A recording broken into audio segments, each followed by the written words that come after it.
Top of the morning to you, ladies and gents, and welcome back to Silverstones. We're doing some predictions today. We're talking about 2023. We're pulling out the crystal ball, and we're going to try to predict the next couple years in Bitcoin, silver, the financial markets, and a few other things as well.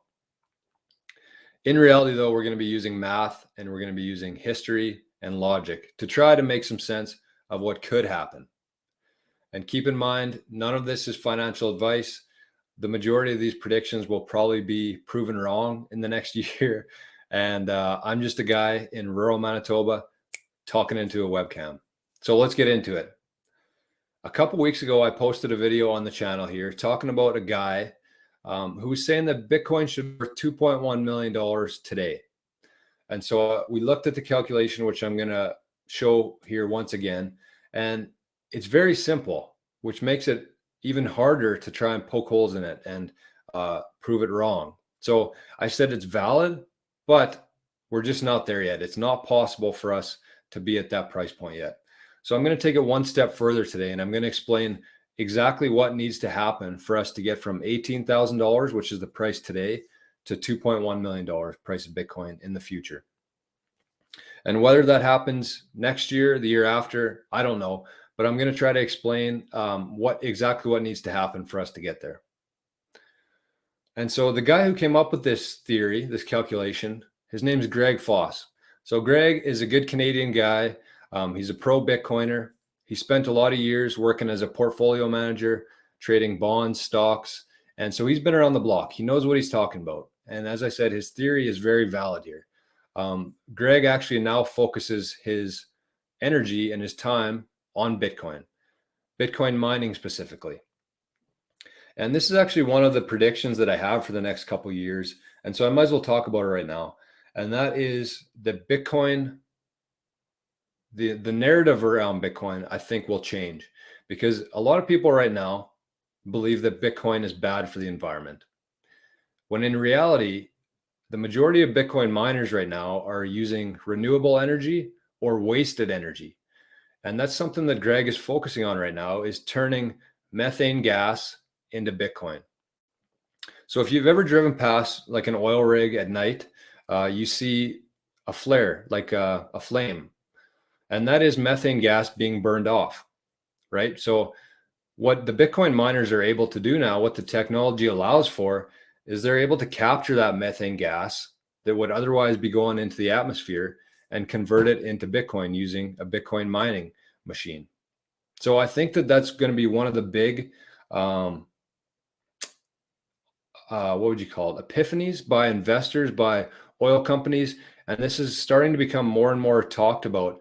And so I think that there's going to be a huge investment into this type of mining over the coming years. And it's pretty exciting to be in a place like Manitoba, Saskatchewan, Alberta, where there's a lot of this happening and a big opportunity there. So that's one of my predictions, is that the narrative will change from Bitcoin being bad for the environment into Bitcoin's actually good for the environment, because we can convert wasted energy into dollars. So that's the first one. Let's get back to this this theory though. So Greg, his theory is that the global financial assets are worth $900 trillion right now. So think about this as a big pie. And that pie is holding $900 trillion worth of assets. And Greg believes that Bitcoin should have 5% of that. So a little sliver.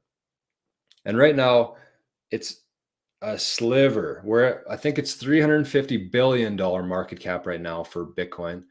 Out of 900 trillion, that's basically just a rounding error. So we're still very, very early here.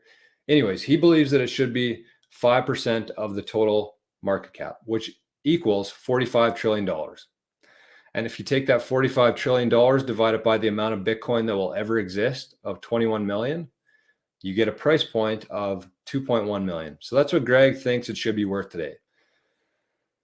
And my theory on this is that in order to get to 18,000 to $2.1 million, it's going to be institutional money. And we're starting to see that already. The key here, I think, will be regulation. That's the key. There could be other things that happen as well, but the regulation, and we're seeing a big push from it because of the FTX, because of the BlockFis. We're seeing a big push for regulation. So what will regulation do? That's the question. And in my mind, it's going to do two things.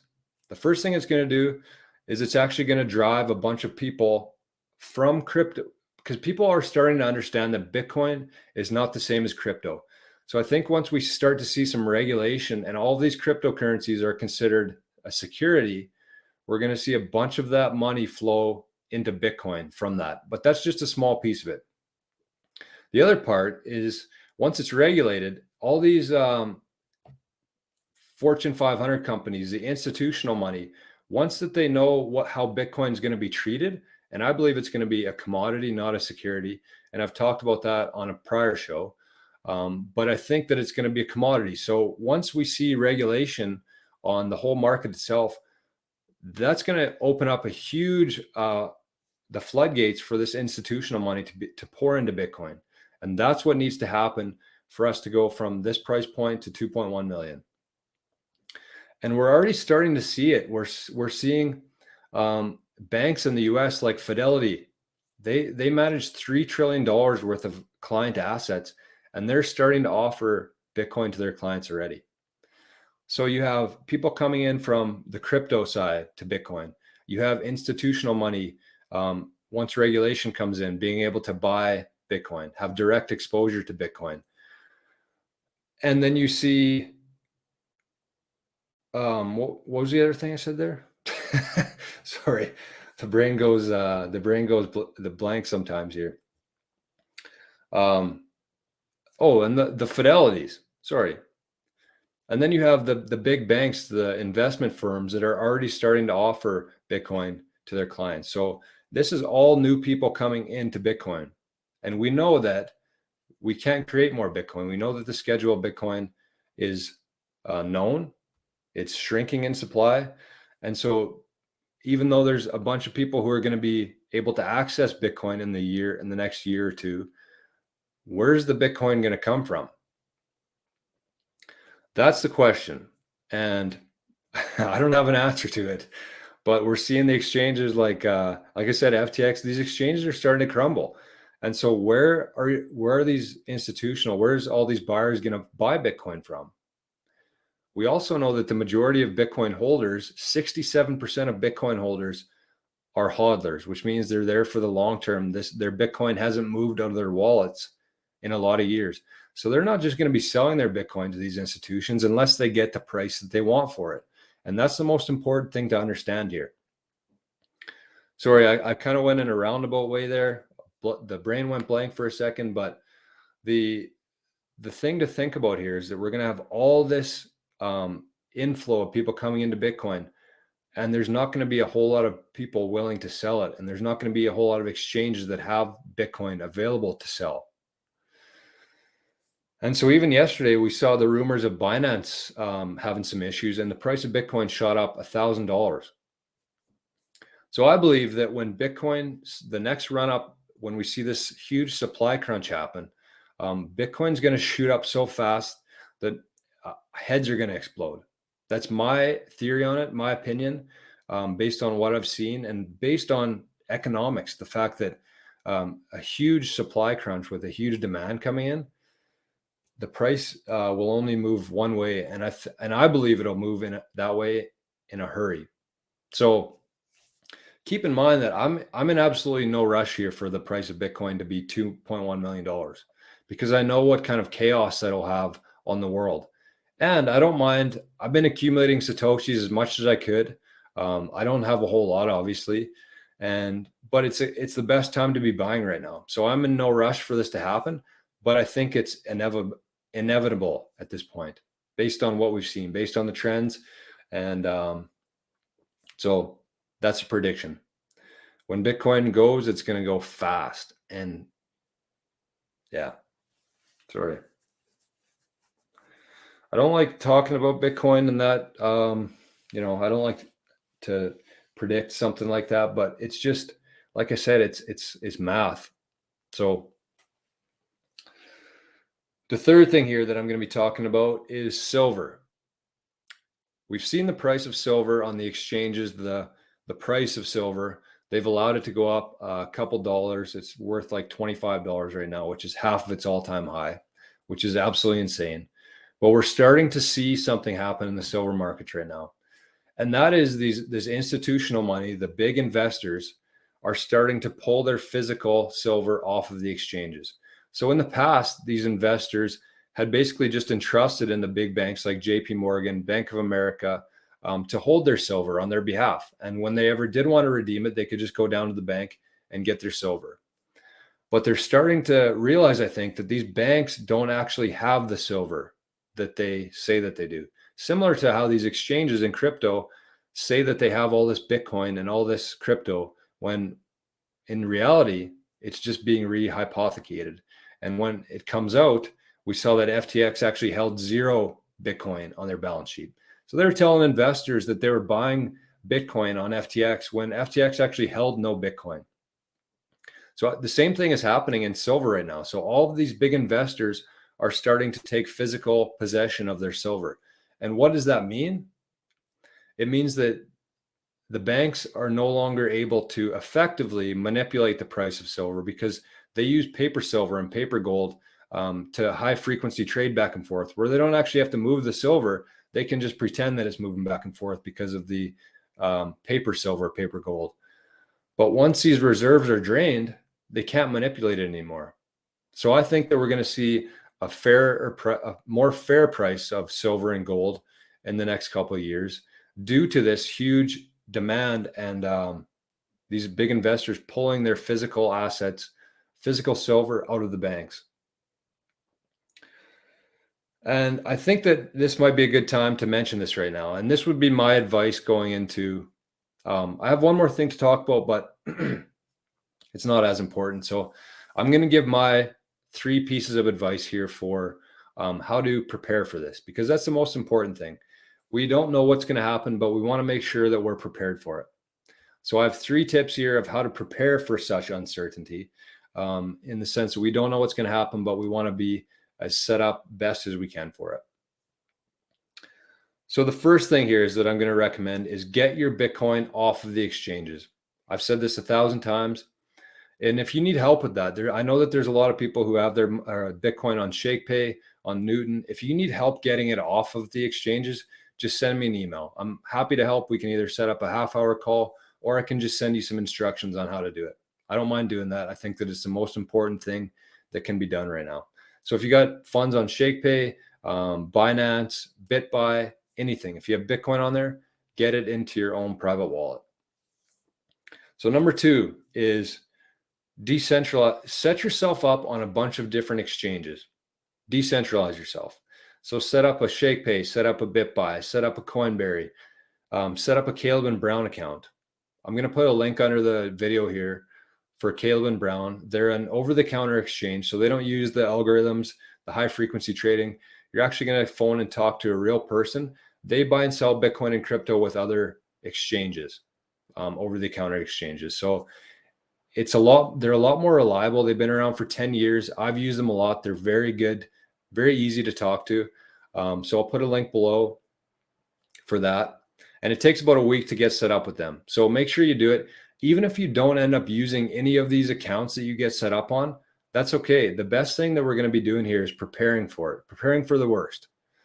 Because I've seen personally, when I've tried to buy or sell Bitcoin on Binance, when the price is either going way up or way down, the exchanges conveniently go down for maintenance. So you want to make sure that you're as prepared as you can be, and it does not hurt. It doesn't cost you anything to get set up on these exchanges, so that if you log into your ShakePay account and they're frozen, you can contact Caleb and Brown, or you can try your BitBuy account, whatever it may be. You just want to have a few options there in case something does happen and you need it. It's better to have it and not need it than need it and not have it. I think that's how the saying goes anyways. So that's 1 is get your Bitcoin off the exchanges. 2 is decentralize yourself. Make sure that you're prepared for anything that happens. And number 3, and it ties into the silver here, what the big investors are doing, is get the majority of your assets, as many as you can, into your own possession. So buy a safe, get some cash, get a couple silver coins, some gold coins, anything that you can physically hold. Nobody can take it away from you, because there's a lot, as we know, there's a lot of fake assets out there and a lot of rehypothecated assets out there that are just being traded back and forth, and the commissions are being earned by the exchanges, the brokerages, whatever it may be. You know what I'm talking about. If you can't hold it, you don't actually own it. Because if you think about it, if you have an Apple share, how many other people hold that asset share? And if the markets went down, if everything collapsed, if it did, I'm not saying it's going to, but if it did, what are the chances that they're actually going to send you your Apple share in the mail? How are they going to be able to know that it's yours? Whereas with Bitcoin, no matter what happens, if you have it in your own private wallet, the exchanges can do whatever the heck they want. Your Bitcoin is still there.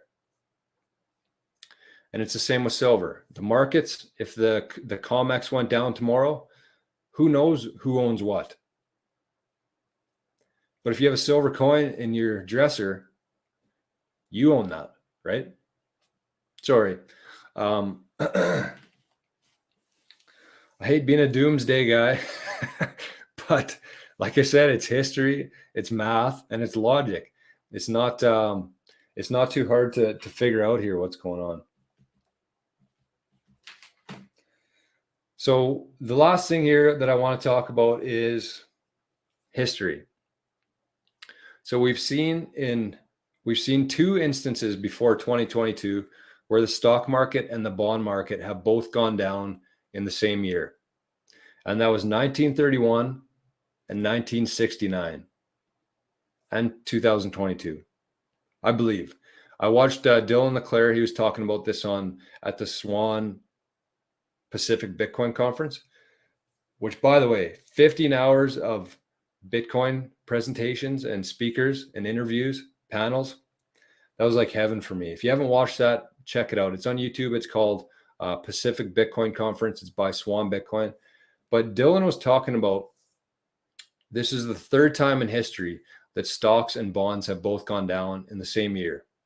And the first was 1931. The second was 1969. And within 24 months of both those events, the US ended up defaulting on their debt. So what does that mean? In 1931, that's when they went to everybody's houses in the US and around the world. I think it might have been just the US, but they confiscated the gold. So the US defaulted on their debt, and they had to confiscate their gold from the people. So you can look it up. It's 1933. It was a confiscation of gold. And the second time was 1969 when this happened. And in 1971, that's when Nixon took the US off the gold standard. So both times US defaulted on their debt after this happened. And the first time they took everybody's gold, the second time they took the US off the gold standard. And so what's going to happen in the next 24 months? I don't know. Maybe nothing. Maybe nothing. But they also don't have, they also didn't have Bitcoin back then. So people really had no choice, no other options. And who knows what will happen? I don't think they're going to be going door to door asking for people's gold, but it will be very interesting to see what happens if this trend continues of the US defaulting on its debt 24 months after stocks and bonds both going down in sync. So it'll be interesting to see. I want to leave it there. Whoa, Jesus. This video has already gone on longer than I had anticipated, but I think it's useful. I think it's useful information to have in regards to methane gas and how they're able to convert this, because you can go now, you can look at YouTube and start looking into this stuff. If you work at like an oil company in Manitoba, in Saskatchewan, Alberta, bring this up to your boss. If something happens, you might look like a genius here, because there's already companies who are doing it. This isn't my opinion on anything. There's companies who are doing this already. The silver, the US defaulting on their debt. I mean, you don't have to make any crazy decisions here, but make sure to get your assets in your own possession as much as you can. Your Bitcoin, your silver, the cash, make sure that you can hold it and that nobody can, there's no third party in between there who can be shut down. So all in all, I think that it is an amazing time to be alive. I'm very thankful to be able to witness this. I think that we're going through a huge transition into a newer, modern economy. And we're just still, I mean, we have been for a few years now, and we're kind of in the middle of it right now. And so it'll be interesting to see how things look on the other side of this. But the best thing that you can be doing right now is just preparing as much as you can. And I'll leave it there because I said I don't want to be a doomsday guy here. I'm actually very optimistic about the future. I've done the majority of these steps to take custody of the assets that I have holding myself, and just doing as much as I can and learning, because I truly believe that it does pay to pay attention. So if you're kind of in the loop with things, you can make a lot better decisions with your portfolio, your investments, and for your future. So if any of this makes sense to you, if any of this is interesting to you, if you've been learning anything from these videos, make sure to just, easiest thing in the world, just click the like button there, subscribe to the channel. All you need is a Google account, a Gmail account. And I think that the more we can get this message out there to people, the better off we'll be in the future, because it is the most important thing we can do right now is prepare for whatever happens, as long as we're the best that we can be prepared for it. So I appreciate you as always very much, and we'll talk to you very soon. Bye-bye.